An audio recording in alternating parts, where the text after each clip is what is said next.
The Ministry of Agriculture last weekend sent off a shipment of agricultural produce to Trinidad and Tobago as they're continuing with their agri-export strategy initiative. Saturday's shipment followed on heels of one which left on December 23rd last year. The announcement was made by Saboto Caesar, Minister of Agriculture, during a media briefing this week. He said that he wants the farmers to appreciate the fact that quality is of paramount importance in the marketplace. Minister Cecil explained that one of the main aims of the agri-export strategy is to reduce this country's food import bill through intra-regional trade. He also mentioned their quest to increase their exports to traditional original markets in Trinidad and Tobago as well as Barbados. The GEF UNDP Promoting Access to Clean Energy Services in St. Vincent and the Grenadines PACES project conducted a two-day workshop at the Ministry of Foreign Affairs Conference Room on January 18th to the 19th, 2017. The two-day event was being staged in collaboration with the GIS through the Renewable Energy and Energy Efficiency Technical Assistance RETA program as part of the support to the energy program of the CARICOM Secretariat. The aim of the workshop was to conduct a readiness assessment for electric mobility in St. Vincent and the Grenadines. It is envisioned that the workshop would target two distinct areas of e-mobility: introduction to e-mobility with focus on the level of prioritization within the national energy strategy and alignment of the stakeholder objectives, e-mobility value chains, ecosystem design, and possible business models. The Garifuna Heritage Foundation, TGHF, has organized its program for the celebration of National Heroes and Heritage Month, which takes part in March 2017. As part of our celebrations, the organization will be hosting an international Garifuna Summit under the theme Celebrating Our Indigenous History, Heritage and Cultures from Mainland to Islands and Return, strengthening links, forging networks, and claiming ancestral space. This summit, which will run from March 6th to the 13th, 2017, will include the hosting of the 4th International Garifuna Conference, filming screenings, and Garifuna Cultural Marketplace, a national Garifuna folk festival for schools and establishment of the traditional Garifuna village.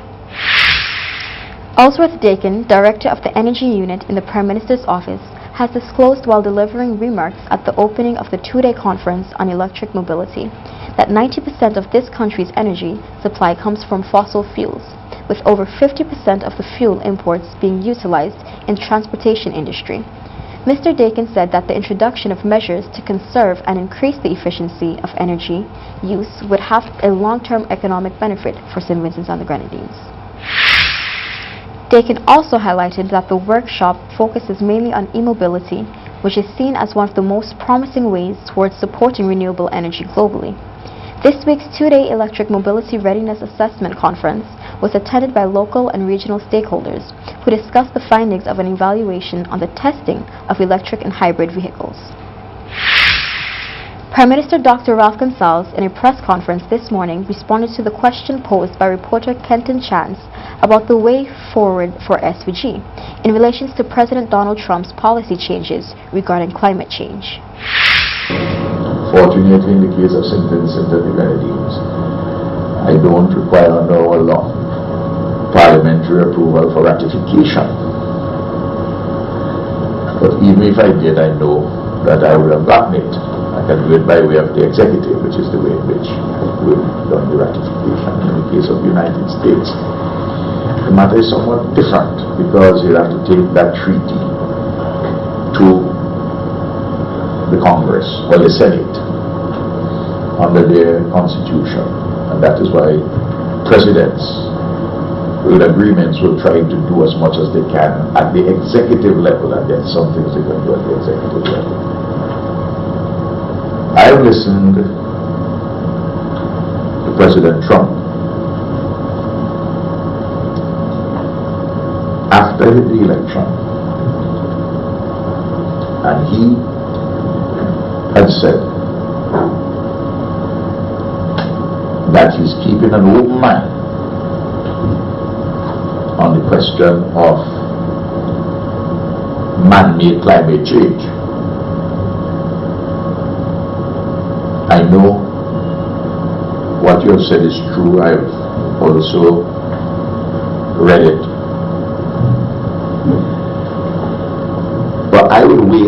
see what would actually happen beyond what takes place on the website now. The Prime Minister said that the U.S. is one of the biggest contributors to climate change. There are other pots of monies, little bits here and there. The jet funds, some small climate change monies here and there.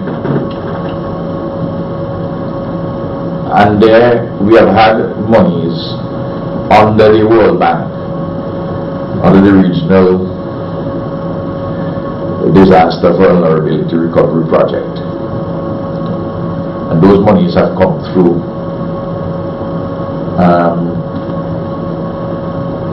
contributions from countries all over the world, including the United States.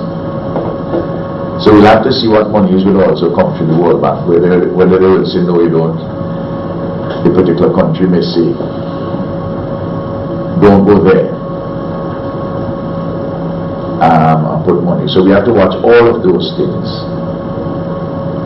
But you know, we have had, look, our life has been, how do we adapt to survive and thrive? And this is what we have to do within the context of a clear strategic direction.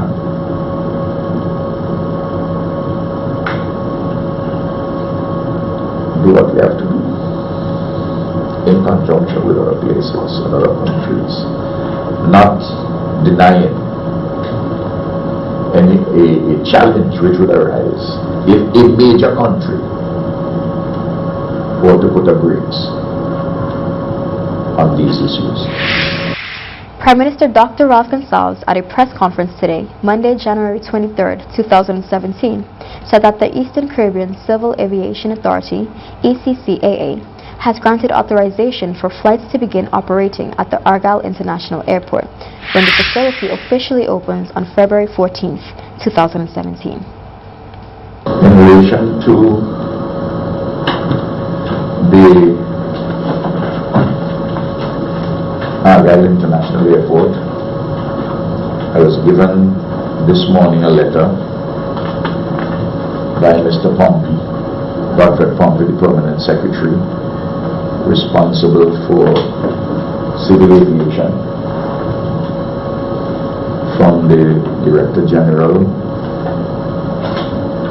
of the Eastern Caribbean Civil Aviation Authority, the regulatory agency for airports, and in our part of the world, in the OECS,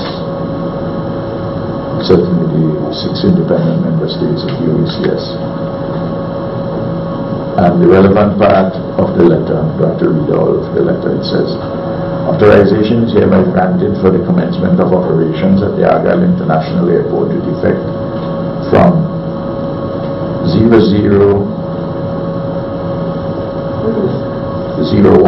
a.m.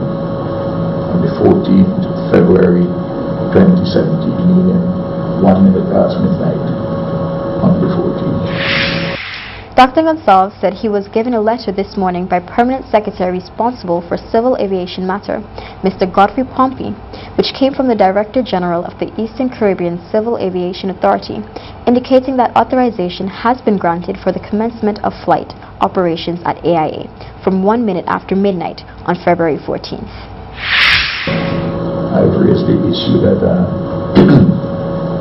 I've been advised that Riyadh would wish to have, after they do their last flight into Anna's Vale on the 13th, the night of the 13th, they would like to then proceed to Argyle and park the aircraft there so that the first set of passengers would move out in the morning on the 14th to wherever they go, Barbados or wherever. informed that if that is the case, LEAT will be given the specific authorization so to proceed authorization by the Eastern Caribbean Civil Aviation Authority. I don't want you to, if LEAT, for instance, decides that they don't want to keep the plane there overnight, don't hold me. Don't put my neck under the guillotine and chop it off. That would be an arrangement. I can only tell you what I've been advised, what is the plan. Because there are persons who think that when you're dealing with these matters, if while in the final analysis you have to have precision, but sometimes there may be a particular decision which may be fluid for one reason or the other. The Prime Minister said that tomorrow, January 24th, 2017, there will be a full operational test of the facilities at the Argyle International Airport to determine if there are any problems that need to be rectified prior to the opening of the airport. He added that on February 14th, further tests will be done to assess all the security systems at the international airport.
The St. Benedict's Day Nursery and Children's Home in Georgetown is starting a new year on a high with a cash injection of thousands compliments Digicel SVG.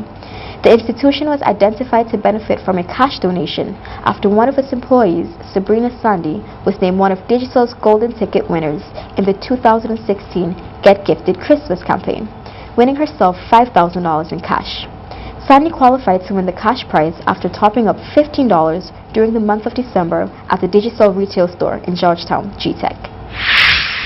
Sabrina Sandy, one of Digicel's golden ticket winners, said having been employed with the St. Benedict's Day Nursery for more than 4 years and knowing the needs of the institution, she saw it more than fitting to donate the majority of the cash to the home, which serves as a safe haven for many children across St. Vincent and the Grenadines.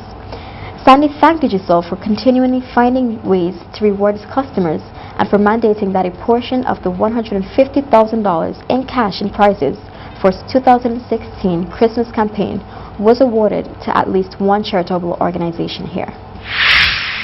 More local news up next.